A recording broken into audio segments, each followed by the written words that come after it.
जय श्री कृष्ण। राधे राधे। मैंने पिछली कथा में अपने आप लोगों से कहा था कि मैं अपनी अगली कथा आप लोगों के सामने लेके आऊँगी, जिसमें ये बताऊँगी कि सत्य क्या है और चैतन्य क्या है और आनंद क्या है। तो आज मेरी कथा सत्य पर है कि हम जिसको सत्य समझते हैं दरअसल वह सत्य है कि नहीं है।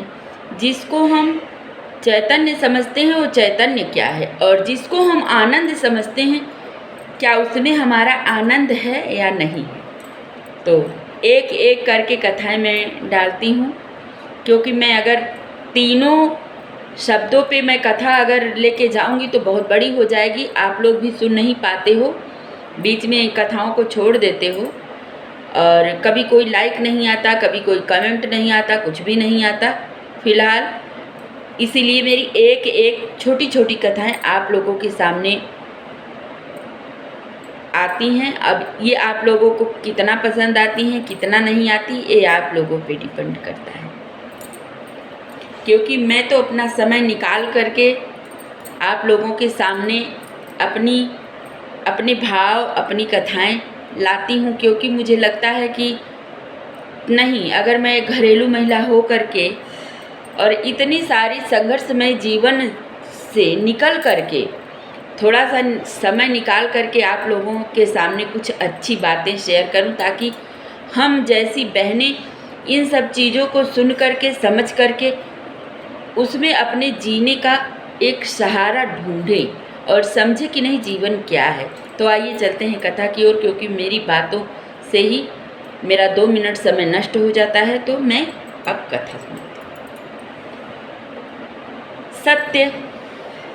एक बार एक पंडित जी जा रहे थे काशी, तो वो रास्ते में देखे कि एक घर में एक परिवार बिलख रहा है, तड़प रहा है, रो रहा है।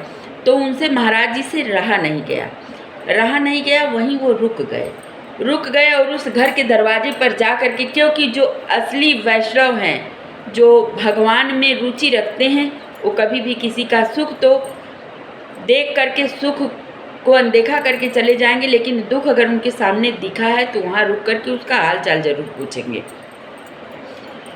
तो वहाँ वो महाराज जी गए तो उस घर में पता चला कि किसी का पिता अब इस दुनिया में नहीं रहा, चला गया है, और किसी का पति चला गया, किसी का भाई चला गया, किसी का बेटा चला गया। मतलब एक ही व्यक्ति इस दुनिया को छोड़ कर गया, लेकिन इतने रिश्तों को छोड़ कर गया कि वो किसी का भाई था, किसी का पिता था, किसी का पति था, किसी का बेटा था, अन्य रिश्ते उसके थे। तो महाराज जी ने पूछा कि उसके बेटे से कि बेटा इतना क्यों रो रहे हो।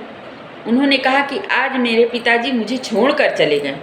तो महाराज जी ने कहा कि अरे तुम्हारे पिताजी तो तुम्हारे सामने ही पड़े हैं। तो उन्होंने कहा कि उनके अंदर जो आत्मा थी वो चली गई। तो कहा उनके अंदर जो आत्मा थी वो चली गई, तो तुम उस आत्मा के लिए रो रहे हो, जो उनके अंदर वो आत्मा थी, क्या तुमने कभी उस आत्मा को देखा था। तो बेटे ने कहा नहीं, लेकिन वो शरीर के अंदर था, तो वो चल रहे थे, फिर रहे थे, हम लोगों से बातचीत कर रहे थे, हम लोगों के लिए अपने अच्छे या बुरे कर्म कर रहे थे, हम लोगों के बीच में थे, आज वो नहीं रहा। तो महाराज जी ने कहा अच्छा ये बात है, तो इसलिए तुम रो रहे हो कि जो उनकी आत्मा के लिए रो रहे हो, जिसको कभी तुमने देखा ही नहीं बेटा। उसकी पत्नी से भी यही सवाल, उसकी माँ से भी यही सवाल, उसके भाई बहन से भी यही सवाल। तो महाराज जी ने कहा कि जो हमारे अंदर, जिससे हम बोल रहे हैं, जो हमारे अंदर श्वास चल रही है, जो हमारे अंदर आत्मा है, वो कभी किसी को दिखाई नहीं देती। जैसे एक संपूर्ण शरीर को या एक किसी भी चीज़ को, किसी भी वस्तु को आप आकृति दे दो और उसके अंदर कोई मशीन फिट कर दो और उससे काम लो और वो काम करेगा। उसके बाद जैसे ही उसकी बैटरी समाप्त होगी वो अपने आप डिस्चार्ज हो जाएगा। उसी तरह हमारा जीवन है। जब तक हम यहाँ इस धरती पर आए हैं, हमारे अंदर वो आत्मा रूपी बैटरी लगी हुई है, तब तक हम उस बैटरी के सहारे अपने कर्मों में लगे हुए हैं। जिस दिन हमारी बैटरी डिस्चार्ज हो गई, उस दिन हम परम धाम को चले जाएंगे। और हम कहाँ जाएंगे वो हमारे कर्म पर डिपेंड करेगा।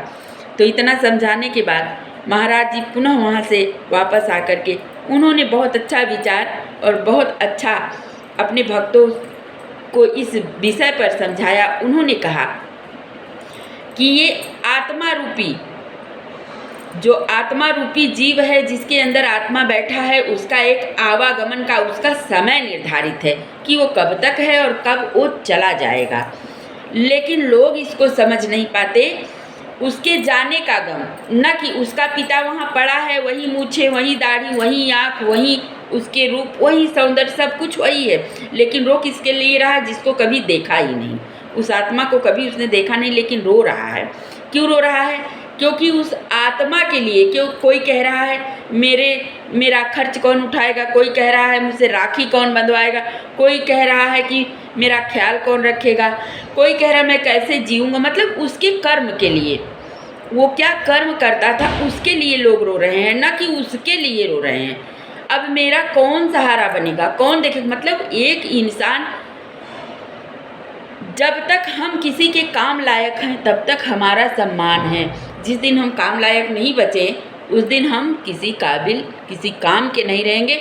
जो लोग आज हमारी पूजा कर रहे हैं, जो लोग आज हमारा बहुत ज़्यादा हमें सम्मान दे रहे हैं, कल वही, जिस दिन हम उस काम लायक नहीं रहेंगे, वही लोग अपने जीवन से मुझे निकाल के फेंक देंगे।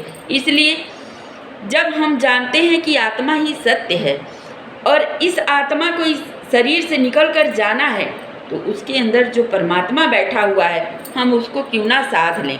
जिस दिन हमारा परमात्मा सध गया, हमारी आत्मा भी जाएगी, तो शायद दोबारा इस दुख आलय में जन्म लेने का मुझे अवसर ना मिले। लेकिन ये तो बड़े बड़े तपस्वी भी नहीं कर पाते। एक जो ग्रस्त वाला इंसान है, क्योंकि उसके हृदय में जो ये 10 इंद्रियां हैं, 10 इंद्रियां, ये 5 तत्व हैं।